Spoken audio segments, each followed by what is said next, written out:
Kitab Mazmur menjadi sumber penting untuk memahami simbol dalam kitab Wahyu, khususnya Wahyu 14. Walaupun bukan satu-satunya rujukan, namun kitab Mazmur menerokai berbagai pengalaman manusia dengan Tuhan, termasuk pengampunan, penderitaan, dan sukacita. Bacaan mendalam terhadap Mazmur akan membantu menghidupkan makna Wahyu, terutama dalam menjelaskan peranan umat sisa pada akhir zaman. Sama seperti bangsa Israel dahulu, umat Tuhan masa kini dipanggil untuk menjadi terang kepada semua bangsa dan menyeru dunia kepada penyembahan dan ketaatan kepada Pencipta. Mazmur memberi pandangan baru yang memperkayakan pemahaman kita tentang tugas besar umat Tuhan dalam fase terakhir sejarah dunia ini.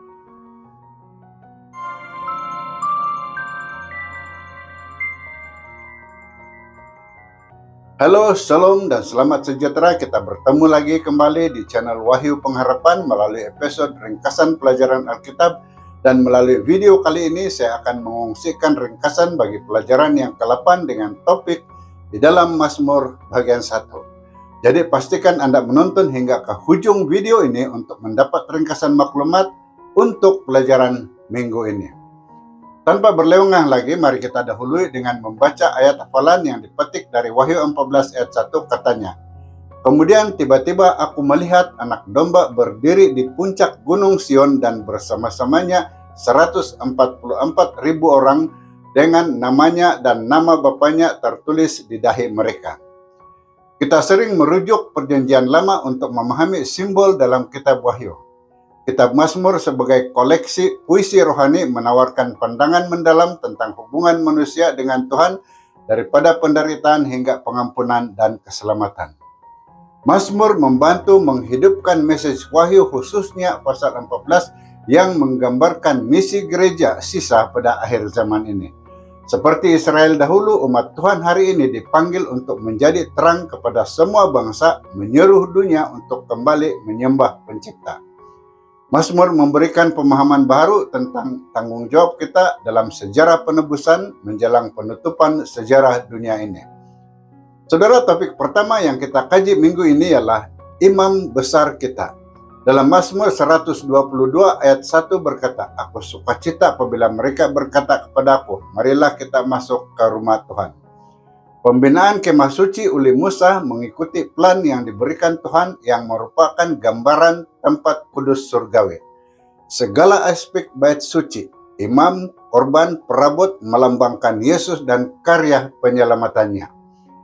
Kitab Wahyu penuh dengan gambaran tempat kudus seperti kaki pelita dan tabut perjanjian yang hanya difahami melalui pemahaman tentang bait suci perjanjian lama. Paulus menegaskan bahwa pengalaman Israel adalah teladan dan peringatan bagi umat akhir zaman. Kitab Mazmur pula menunjukkan hubungan pribadi umat Tuhan dengan tempat kudus, khususnya melalui pengalaman Raja Daud. Ini membantu kita untuk memahami peranan Mesias dan membentuk pengalaman rohani kita sendiri.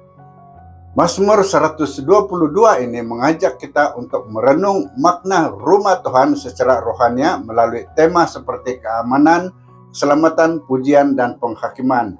Semuanya mengingatkan kita tentang apa yang telah Kristus lakukan bagi umatnya dan memberi pengharapan dalam penyertaannya kini sebagai imam besar surgawi. Kita teruskan dengan topik di Gunung Sion.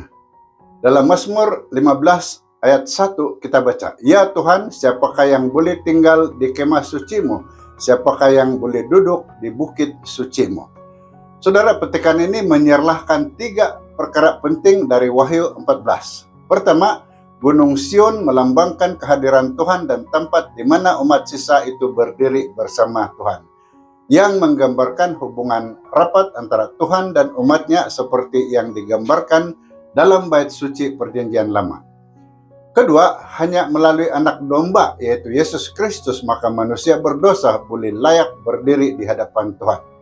Mazmur 15 dan 24 menetapkan syarat-syarat moral yang tinggi, tetapi hanya melalui iman kepada Yesus dan kebenarannya yang diperhitungkan kepada kita maka ia boleh dipenuhi.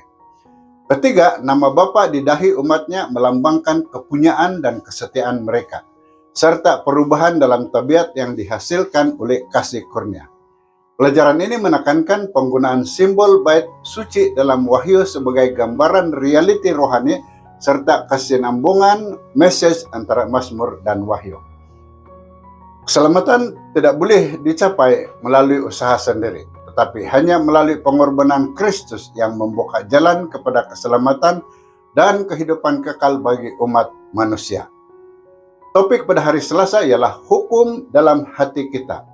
Kita dahului dengan membaca dari Mazmur 119 ayat 15, katanya, "Aku ingat akan namamu pada waktu malam, ya Tuhan, dan aku mematuhi hukum-Mu." Pelajaran kita di sini menekankan bahwa umat sisa di Gunung Sion mempunyai nama Bapa dan anak domba yang tertulis di dahi mereka, yang melambangkan watak Tuhan yang tertanam dan terukir di dalam pikiran dan hati mereka.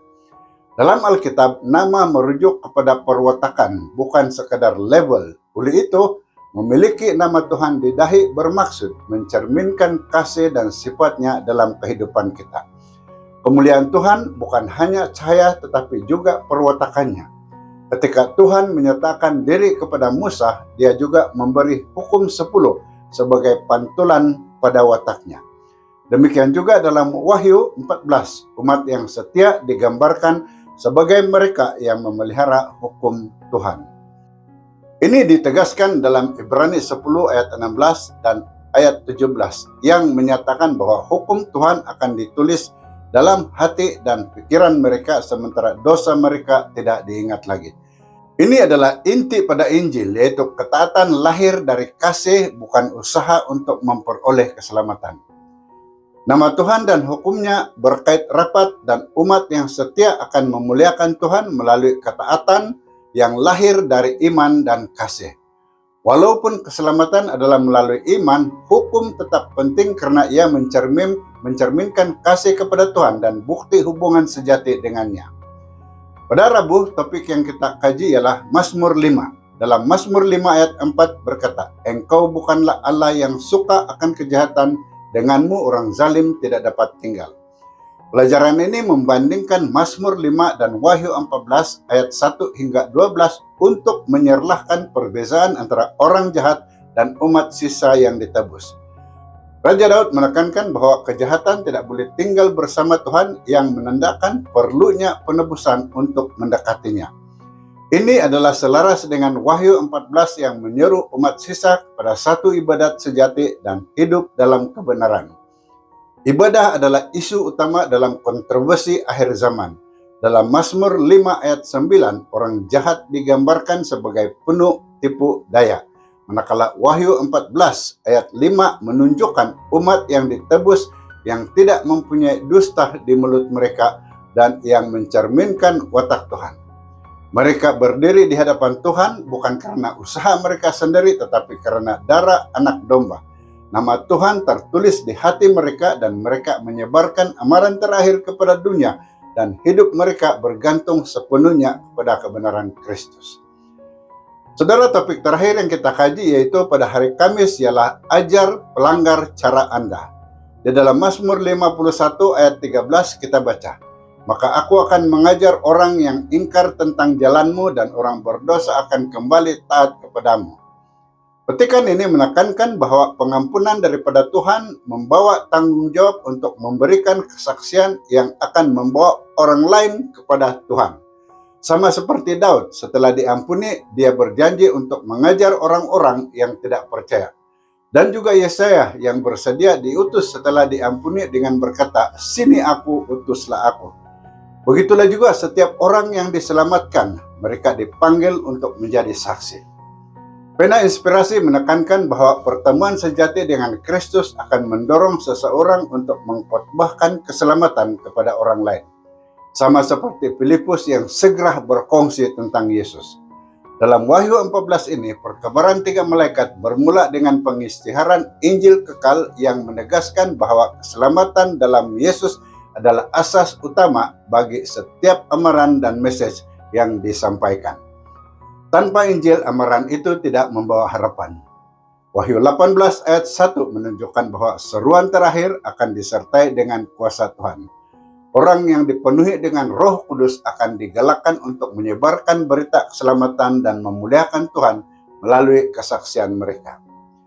Saudara penonton yang dikasihi Tuhan, berikut adalah kesimpulan bagi ringkasan yang saya telah kongsikan di sini.